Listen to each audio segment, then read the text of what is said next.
ሔዋን አዳሙ ሔዋን አዳሙ እዚህ አልጋ ላይ ነበረች። ሔዋን አዳሙ ማለት እኮ ነው እኔ። ኖ ሔዋን አዳሙ አንቺ አይደለሽ። ኧረ ዶክተር ሔዋን አዳሙ ማለት እኮ ነው እኔ። አይንን እንድክደው እያስገደድሽ ነው። ምናልባት ከስቼብህ ወይ ጠቁሬብህ ይሆናል እንጂ ሔዋን አዳሙ እኔ ነኝ። ሔዋን አዳሙ እንዳንቺ አይነት አልቃሻ ነፍራቃ አይደለች። ዶክተር ትጫወትብኛለሽ። እስካሁን ድረስ አላወቅሽኝ? ኧረ በደንብ አውቄያለሁ። ግራ ገብቶኝ እኮ። ቆያች ነፍራቃዋና አልቃሻዋ ሔዋን ከየት መጣች? ምን እባክህ በጣም ግራ ገባኝ እኮ። ዶክተር ዳንኤል መዓት አወረደብኝ። ዶክተር ዳንኤል አየሽ እንዴ? ጉድ። እና ምን አለሽ? በጣም ነው የተቆጣኝ። ተስፋ አስቆረጠኝ። አሪፍ ነው። ተስፋ አስቆረጠኝ እኮ ነው ያልሽው። እና ቆይ አንቺ ተስፋ የመቁረጥ መብት አለሽ? እንዴት?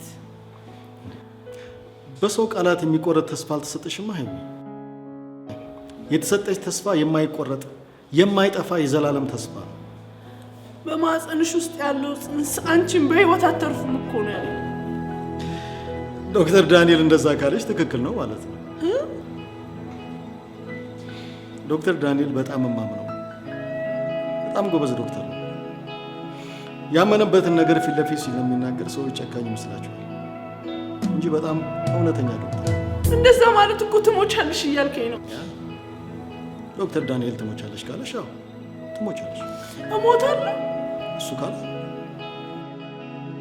አዎ ዶክተር ትሞቻለሽ ካለ በሱ ትክክል ነው። ዶክተሩ የነገረሽ የምርመራ ውጤቱ ነው። እሱ ደግሞ 100% ትክክል ነው። እና ጥያቄው ግን አንቺ በህይወት የምትኖሪው በዶክተር ዳንኤል ቃል ነው ወይስ በእግዚአብሔር ቃል? የአንቺ ህይወት ግን የተመሰረተው በዘላለማዊ የህይወት ቃል እንጂ በዶክተር ዳንኤል ቃል ላይ አይደለም። ሰው በህክምናና በዶክተር ቃል ብቻ አይደለም፣ ከእግዚአብሔር አፍ በሚወጣው ቃል ጭምር እንጂ። እውነት። አንቺ የእግዚአብሔር ቃል የሚልሽን እንጂ ሰው የሚልሽን አይደለሽ። ዶክተር ዳንኤል ትሞቻለሽ ስላለሽ አትሞች። በህይወት ትኖሪያለሽ። በህይወት እኖራለሁ። አልሞት። ብራቮ። እማውቃት ሔዋን አሁን ገና በሙላት መጣች።